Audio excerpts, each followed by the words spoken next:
तो पिछली क्लास का आइडिया था कि हम लोग लाइट के अंदर पार्टिकल जैसे नेचर की बात कर रहे थे और उसी से फोटोइलेक्ट्रिक इफेक्ट एक्सप्लेन हो पाया था। यानी लाइट जिसको हम वेव मानते थे उसका पार्टिकल नेचर, और अब हम क्या बात करने वाले हैं, इलेक्ट्रॉन जिसको हम लोग पार्टिकल मानते हैं या इलेक्ट्रॉन जैसे और पार्टिकल, उनके अंदर भी वेव नेचर हो सकता है। यानी कुछ घटनाएं ऐसी देखी गई जिनको हम बिना वेव मॉडल माने एक्सप्लेन नहीं कर सकते थे। उनमें से मैं एक घटना दिखा रहा हूं जो शायद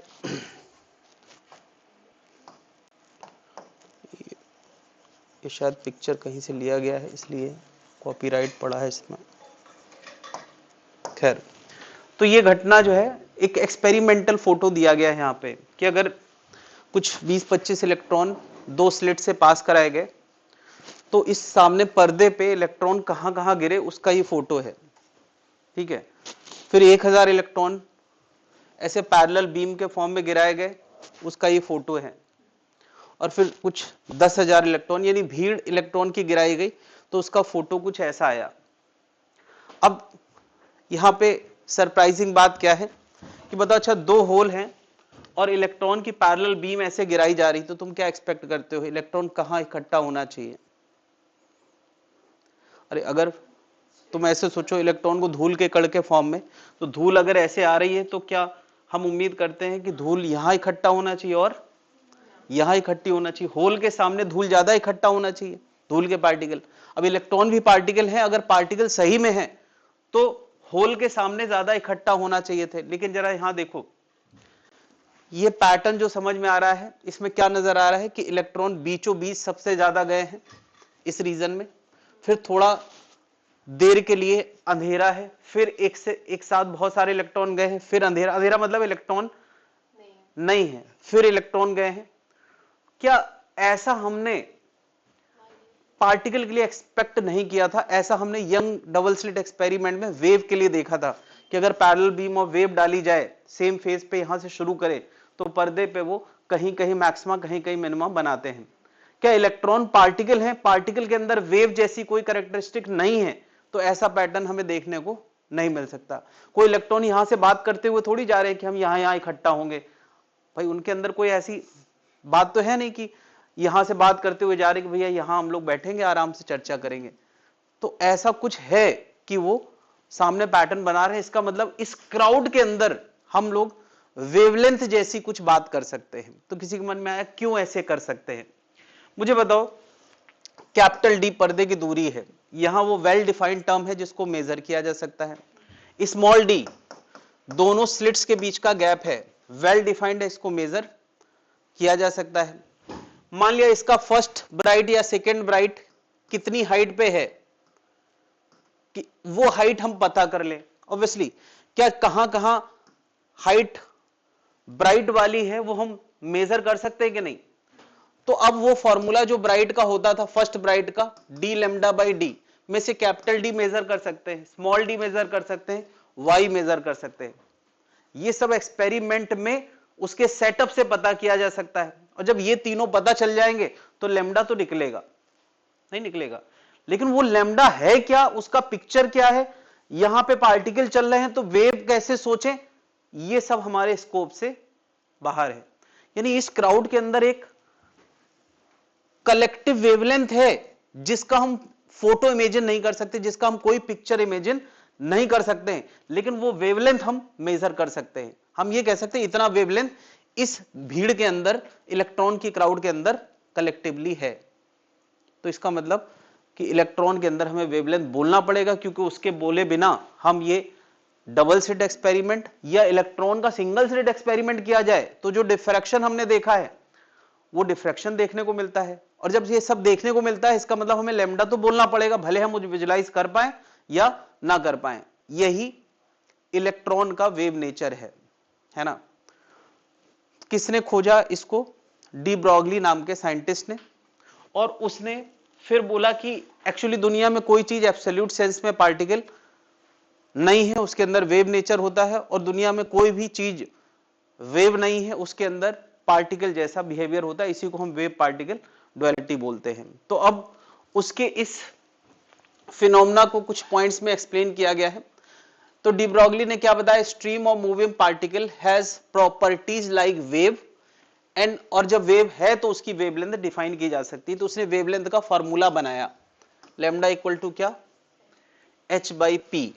पी जानते हैं यहां पे क्या है, मोमेंटम। ऑब्वियसली यार हम चाहें तो इस P को m इंटू वी लिख सकते हैं। अच्छा, बड़ा जाना पहचाना है क्या, h बाई पी। हम लोगों ने इलेक्ट्रोमैग्नेटिक वेव का भी तो वेवलेंथ देखा था। अरे momentum equal to P equal to H by lambda, ये फॉर्मूला हमने कहां देखा था, हम लोगों ने क्या फोटोन के लिए नहीं देखा था, देखा था P equal to H by lambda, तो lambda equal to H by P होगा। लेकिन क्या फोटोन के लिए हम P को फर्दर m इंटू वी नहीं लिख सकते थे, पता है क्यों, क्योंकि फोटोन का रेस्ट मास होता नहीं। लेकिन अब इलेक्ट्रॉन की बात है या इलेक्ट्रॉन जैसे दूसरे छोटे पार्टिकल की बात है, तो हम P को चाहे तो m इंटू वी भी लिख सकते हैं, बल्कि और भी आगे बढ़ सकते हैं।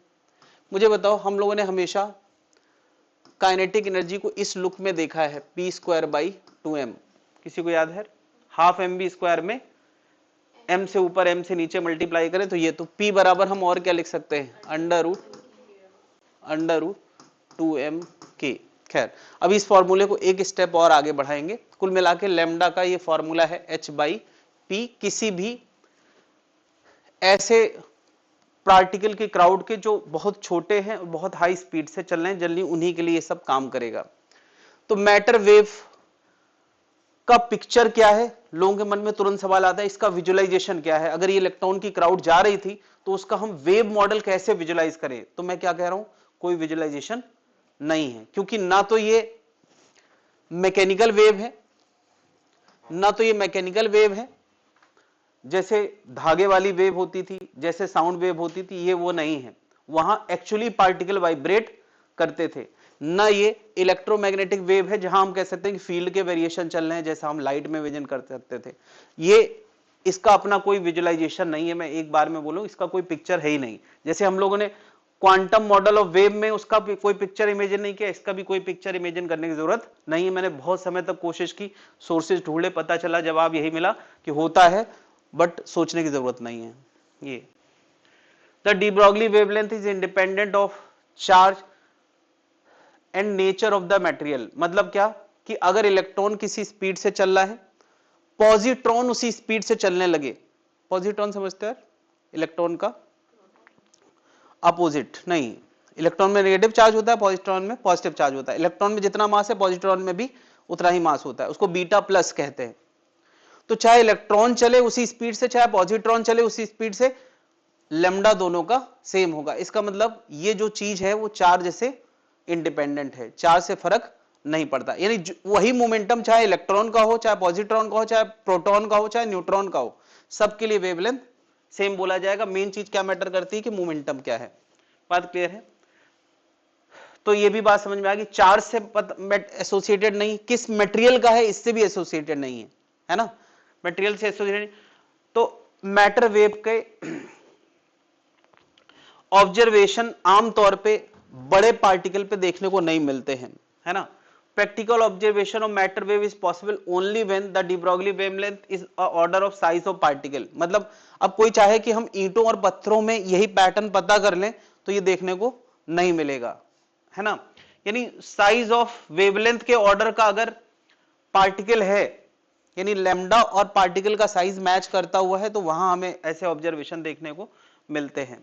ठीक है, डी ब्रॉगली के प्रिंसिपल पे इलेक्ट्रॉन माइक्रोस्कोप काम करता है फॉर द इंफॉर्मेशन, है ना। और डी ब्रॉगली ने ही बोर की थ्योरी को लेके चीजों को और ज्यादा आगे बढ़ के एक्सप्लेन किया था। बोर का जो फॉर्मूला है MVR इक्वल टू NH/2π, वो डी ब्रॉगली के वेव कॉन्सेप्ट से वेरीफाइड है। मतलब बोर्स ने पहले बोला, लेकिन बोर्स ने क्या बोला और कैसे बोला उसका एक्सप्लेनेशन आगे चल के किसने दिया, डी ब्रॉगली ने। ठीक है, तो ये सारे पॉइंट्स है, इसमें डायरेक्ट कोई थ्योरेटिकल क्वेश्चन आ सकता है, उसके लिए तैयार रहें, और ये मैथमेटिकल। ठीक है, ओके, यहां मैं बात करने वाला था थोड़ी सी और फॉर इलेक्ट्रॉन। आमतौर पे ये फॉर्मूला इलेक्ट्रॉन, प्रोटॉन, न्यूट्रॉन चाहे जो पार्टिकल हो, मोमेंटम है तो ये लगाया जा सकता है, ये भी लगाया जा सकता है, ये भी लगाया जा सकता है। ठीक है, अब मुझे बताओ किसी चार्ज पार्टिकल को v के पोटेंशियल डिफरेंस से एक्सलेट किया गया है, तो बताओ किसी q चार्ज को अगर हम v के वोल्टेज से एक्सलेट करते हैं तो दूसरे एंड में पहुंचने पर उसकी काइनेटिक एनर्जी में गेन होता है। कितना काइनेटिक एनर्जी का फायदा होता है? q into V. तो क्या हम इस फॉर्मूले को एक स्टेप और आगे बढ़ा सकते हैं? क्या लिख सकते हैं? अगर हमने किसी चार्ज पार्टिकल को रेस्ट से छोड़ा है और v के पोटेंशियल डिफरेंस से एक्सलेट कराया है ना, और यहां एक होल बना के उसको लॉन्च कर दिया है कहीं, ठीक है, यहां होल बना के लॉन्च कर दिया है कहीं पे, तो जब ये बाहर निकलेगा तो कितनी काइनेटिक एनर्जी से निकलेगा? इसका काइनेटिक एनर्जी होगा Q इंटू वी। तो ये फॉर्मूला एक स्टेप और आगे बढ़ा सकते हैं, √2m Q into we.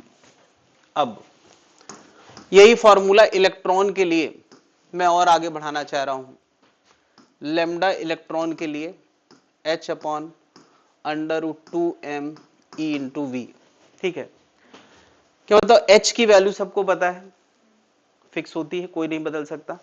m mass of electron है ना, ये भी आमतौर पे नहीं बदल सकता, रिलेटिविस्टिक होता है, मतलब स्पीड बदलने पे मास बदलता है, उसका भी अपना एक फॉर्मूला है जो हमारे सिलेबस का हिस्सा नहीं है।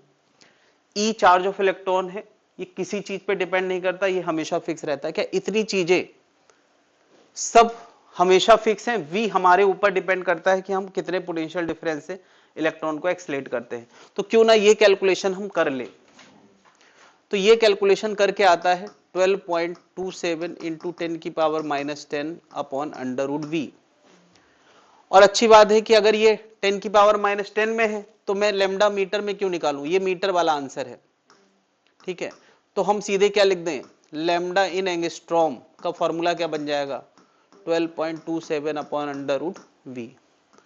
ये जो है इलेक्ट्रॉन के लिए काम करने वाला फॉर्मूला है।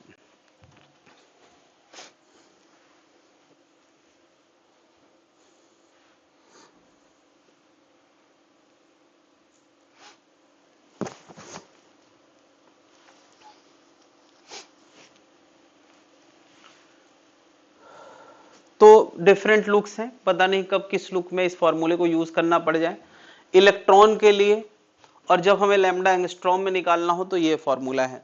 यहाँ पे सीधे सीधे हमें पोटेंशियल की वैल्यू वोल्ट में रख देना है तो हमें लैम्डा आ जाएगा, वो भी किस में आएगा, एंगस्ट्रॉम में आएगा। ठीक है, तो डी ब्रॉगली की थ्योरी समझ में आ गई है, उसका मैथमेटिकल फॉर्मूला ये है जिसको ये लिख सकते हैं, इलेक्ट्रॉन के लिए ये लिख सकते हैं। खैर, तो अब दूसरी चीज कि डी ब्रॉगली की थ्योरी को पहली बार वेरीफाई करने वाला एक्सपेरिमेंट कौन था। मैंने समझाने के लिए यंग्स वाला बताया था, क्योंकि यंग से तुम लोग कनेक्ट हो सकते हो, पहले से तुम्हें आता है, बट यंग्स वाला एक्सपेरिमेंट बाद में शायद किसी ने वेरीफाई किया होगा कि इलेक्ट्रॉन इस एक्सपेरिमेंट को भी सपोर्ट करता है। बट पहली बार ये वेरीफाई करना कि de Broglie wavelength lambda equal to h/mv सही में होता है या नहीं होता है, उसको किसने वेरीफाई किया था, ये डेविसन जर्मर एक्सपेरिमेंट ने। आई थिंक कि डेविसन जर्मर साइंटिस्ट का नाम है, इसीलिए उसका डेविसन जर्मर एक्सपेरिमेंट नाम है। ये एक्सपेरिमेंट क्या है कि यहां पर ये पूरा सेटअप है, इस सेटअप में देखो जरा, ये क्वाइल है, रेजिस्टिव क्वाइल है, जिसको लो टेंशन बैटरी के साथ, लो टेंशन का मतलब लो वोल्टेज बैटरी से इसको जूल हीट कराया जा रहा है, मतलब I²R की जूल हीटिंग हो रही है इसके अंदर। जब ये हीट होगा तो गर्म बाहर क्या हीट होने से इलेक्ट्रॉन बाहर आएंगे, थर्मियोनिक एमिशन होगा। तो इतना पोर्शन केवल किस काम आ रहा है, इलेक्ट्रॉन जनरेशन के। अगर कोई पूछे कि किस प्रोसेस से इलेक्ट्रॉन निकल रहे हैं तो यहाँ पे हम थर्मियोनिक एमिशन कह सकते हैं। फिर एक मेटलिक अरेंजमेंट, ये बड़ा सा मेटल है जिसके अंदर एक छोटा सा होल बनाया गया है ना, ये सिलिंड्रिकल मेटल कह सकते हैं, ऐसा है जिसमें एक छोटा सा होल बनाया गया है, और इस मेटल का पोटेंशियल इस मेटल के मुकाबले, यानी इस थर्मियोनिक वाले मेटल के मुकाबले बहुत हाई रखा गया है, बहुत हाई वोल्टेज है ना। ये इंडिकेटर है कि हम यहाँ का वोल्टेज बदल सकते हैं। तो इसका वोल्टेज बहुत हाई है, मतलब ये पॉजिटिव है with respect to this coil. तो क्या होगा यहाँ पे, क्या यहाँ से यहाँ इलेक्ट्रॉन का काइनेटिक एनर्जी गेन होगा। काइनेटिक एनर्जी गेन होगा, वो इलेक्ट्रॉन क्लाउड के फॉर्म में होगा, लेकिन जब ये इतने छोटे पोर्शन से निकलेगा तो क्या बन जाएगा, बीम बन जाएगा, इलेक्ट्रॉन बीम बन जाएगा। तो इतने पोर्शन को हम आमतौर पे कह सकते हैं इलेक्ट्रॉन गन। क्या ये गन जैसा लग रहा है? अरे देखो, इसका पोटेंशियल कम ज्यादा करो तो वो वहां से इलेक्ट्रॉन का गन हाई स्पीड या कम स्पीड से निकलता है। मैंने इसको थोड़ा ज्यादा ही गन जैसा बना दिया है। इतने पोर्शन को हम इलेक्ट्रॉन गन बोलते हैं। तो ये इलेक्ट्रॉन गन किस पे चलाई जा रही है? Nickel. It's not Nikhil, nickel पे चलाई जा रही है। निकिल सुटेबल टारगेट रहा होगा, जिस वजह से रहा हो, कुछ किया होगा, इसको इलेक्ट्रॉन की गन से मारा जा रहा है। अब इलेक्ट्रॉन जब पढ़ेंगे तो इलेक्ट्रॉन देखो कोई पार्टिकल नहीं है जो दीवार से टकरा के लौट आए। इलेक्ट्रॉन इतना सूक्ष्म पार्टिकल है, इतना छोटा पार्टिकल है कि वो एटॉमिक लेवल पे टक्कर करता है। ये एटॉमिक लेवल, जैसे मैं अभी इस टेबल पे कोई पार्टिकल मारूं तो वो टेबल से टकरा के लौटेगा। तो जब मैं कहता हूं टेबल से टकरा के लौटना, इसका मतलब टेबल के आउटर मोस्ट जो ऊपर वाले इलेक्ट्रॉन का लेयर है, एटम्स का लेयर है, उस एटम के लेयर के इलेक्ट्रॉन क्लाउड से ये रिपेल करा है। टक्कर का मतलब यहां यही होता है कि जब हम कहते हैं ये इससे टकराया तो इसके एटम के इलेक्ट्रॉन क्लाउड और उसके एटम के इलेक्ट्रॉन क्लाउड ने दूरी दूर एक दूसरे को रिपेल कर दिया है। बात समझ रहे? लेकिन इलेक्ट्रॉन इतनी छोटी चीज है कि निकल टारगेट के अंदर जो एटम्स की लेयर्स हैं, एटम्स की लेयर, उनकी लेयर्स के पार जा सकती हैं। यानी एक लेयर से भी टकरा के रिपेल करके लौट सकते हैं, अगली लेयर से भी टकरा के रिपेल करके लौट सकते हैं। यानी टक्कर यहां भी होगी, लेकिन ये एक लेयर से नहीं, मल्टीपल लेयर से कोलाइड करके लौटेगा। तो तुम कहोगे सर लेयर ऐसी क्यों बनाई, टारगेट तो हमारा ऐसा था। तो भाई हम जब किसी ब्लॉक को काटते हैं तो ये थोड़ी देखते हैं कि अंदर के इलेक्ट्रॉन एटम्स किस क्रम में सजे हुए हैं। काटते समय देखते हैं क्या? नहीं। तो ये कुछ भी हो सकता है, लेकिन बस मैं क्या कह रहा हूं कि जब ये बीम टकराएगी तो फर्स्ट लेयर से या मे बी कि सेकेंड लेयर से टकरा के यानी रिपल करके लौटेगी, और लौटने के बाद वो यहां फिर रिसीव करी जा रही है। तो मैं क्या मान के चल रहा हूं, इसमें एक आध लेयर से टकराने वाले इलेक्ट्रॉन हैं। इतना वोल्टेज दिया है कि और मल्टीपल लेयर्स तक इलेक्ट्रॉन नहीं गए हैं, फर्स्ट लेयर या सेकेंड लेयर से लौटे हुए इलेक्ट्रॉन आपस में सुपर इंपोज किए हैं। ये बात ध्यान दे जरा। हम लोग जब सुपर पोजिशन की बात करते तो कहते थे कि दो वेव डिफरेंट फेज डिफरेंस के साथ सुपर इंपोज करती हैं, तो कुछ कंस्ट्रक्टिव या कुछ डिस्ट्रक्टिव हो सकता है। तो यहां मैं क्या कह रहा हूं, इलेक्ट्रॉन की फर्स्ट एटॉमिक लेयर से सेकेंड एटॉमिक लेयर से टकराने वाली बीम्स यहां मिलेंगी, तो बीम्स ही नहीं मिलेंगी, उनके वेव प्रॉपर्टीज भी मिलेंगी एक फेज डिफरेंस के साथ। अब फेज डिफरेंस के साथ मिलेंगी तो हमें नहीं पता है कि ये बीम जहां जाएंगी वहां कंस्ट्रक्टिव बनाएंगी या डिस्ट्रक्टिव बनाएंगी। अगर कंस्ट्रक्टिव बनाएंगी तो इस सर्किट में करंट ज्यादा आएगा। ये कुछ ऐसा सर्किट है जिसमें ज्यादा इलेक्ट्रॉन गिरने पे ज्यादा करंट आता है। तो मैं ऐसे सोच सकते हो, वो फोटो वाला वो सेटअप नहीं था, फोटो डायोड वाला सेटअप, कि ज्यादा इलेक्ट्रॉन गिरे तो वो ज्यादा इलेक्ट्रॉन का करंट बना देगा, इलेक्ट्रॉन का करंट बना देता था, अभी जो हम लोगों ने फोटो इलेक्ट्रिक इफेक्ट में पढ़ा है। ऐसा ही कुछ अरेंजमेंट यहां है। ज्यादा इलेक्ट्रॉन क्राउड यानी उसकी इंटेंसिटी ज्यादा होगी तो इसके अंदर सर्किट के अंदर करंट ज्यादा आएगा। इसी को मैंने डिटेक्टर बोला है। तो ये डिटेक्टर ये बताता है कि इलेक्ट्रॉन कंस्ट्रक्टिव वाले हैं या डिस्ट्रक्टिव वाले हैं।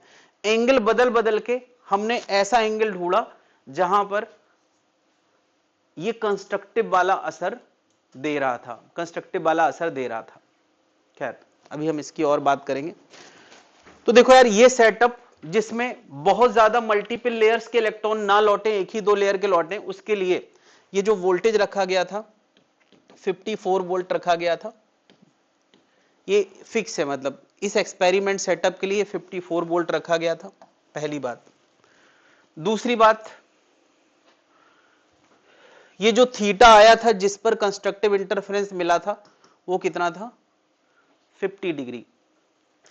एटॉमिक लेवल पे इसकी कुछ एनालिसिस की जाती है ब्रैग्स लॉ से, है ना, यूजिंग ब्रैग्स लॉ। ये ब्रैग्स लॉ इंटरफेरेंस पे आधारित है, बेस्ड ऑन इंटरफेरेंस। इंटरफेरेंस पे बेस्ड है कि ये एंगल से हम दो बीम के बीच का फेज डिफरेंस तय करते हैं और उस फेज डिफरेंस की मदद से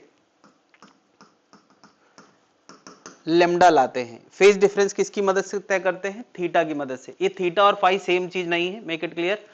फाई कुछ आता है वो थीटा से रिलेटेड होता है। तो फाई रखने के बाद और डी निकल टारगेट के बीच में जो गैप होता है वो 91 एंगस्ट्रॉम का होता है, 0.91 एंगस्ट्रॉम। ये सारी वैल्यूज पे सीधे सीधे क्वेश्चन एक आध बार आ चुके हैं। तो निकल एटम्स के बीच में जो साइज होता है, या हम कह सकते हैं दो एटम के बीच का गैप होगा, या हम कह सकते हैं एक एटम का डायमीटर होगा, एक ही बात है। दो एटम के बीच का गैप सेंटर टू सेंटर या ये डायमीटर, एक ही बात होती है। कितना है? 0.91 एंगस्ट्रॉम। और फाई रखने के बाद जो लैम्डा आता है, फाई मुझे जो याद आता है कि शायद ये पता नहीं कुछ था 62.5, वो नहीं पूछा जाएगा। लैम्डा का आंसर 1.6 एंगस्ट्रॉम आता है, 1.66 एंगस्ट्रॉम आता है। तो ये जो सब कुछ लगाया गया है, इंटरफेरेंस लगाया गया है, मतलब वेव थ्योरी की मदद से लैम्डा लाया गया है। ये तो हो गया। डी ब्रॉगली के अलावा वाले लोगों ने इसको वेरीफाई किया। डी ब्रॉगली ने क्या कहा था?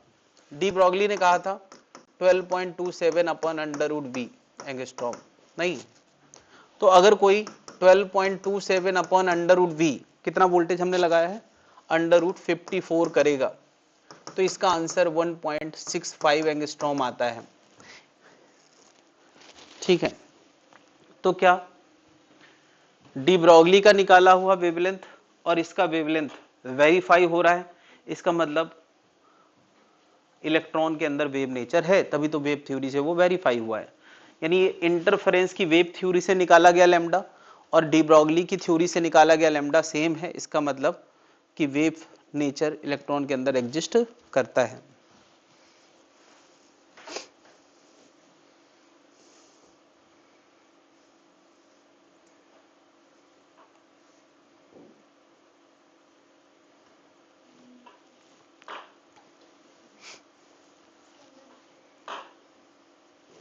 तो ये पूरी स्टोरी में से क्वेश्चन निकलता है, या तो वोल्टेज पे पूछा जाता है, या तो एंगल पे पूछा जाता है, या तो हो सकता है वेवलेंथ पे कोई पूछ ले। तो ये 1.66 ये क्वेश्चंस हमें याद रखना है। डन।